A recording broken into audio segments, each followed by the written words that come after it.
Ki khubor ka Batesi TV. Ka umdi basnyam bat penjaslian. Rupa Premium Meghalaya. Together we achieve, together we can fly, reaching for the sky. Ïohi University, Meghalaya. Superintendent of Police ka East Khasils District uba Vivek CM hak apruterik ujaliu arjar penriau. Ula Pyntip bakawai ke Samla kepala tip kerteng ka Rosy uran kepala arfu arsnem karta kelaja arngai nadu ka khandai terik ujaliu nanong ba Shillong.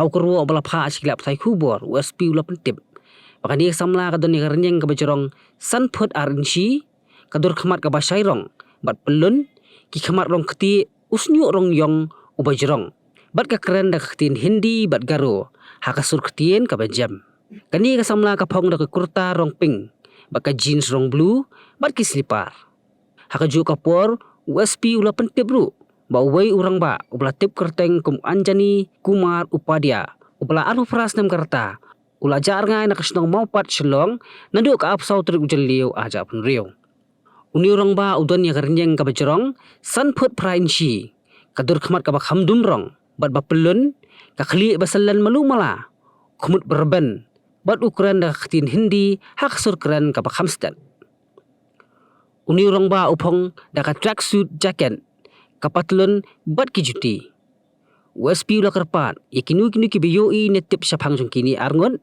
pan ai jingtip syaka police control room how number henriu not khandai wei khandai henriu sau nyo khandai how officer in charge karanja police station how number henriu not khandai wei khandai henriu sau nyo khandai but haka missing desk crime branch how number pra lai hinyo ar pra ar iwi sau.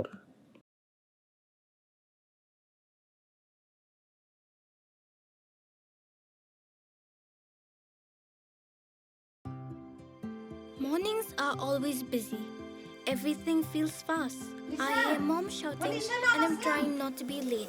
Outside, Shillong is already awake.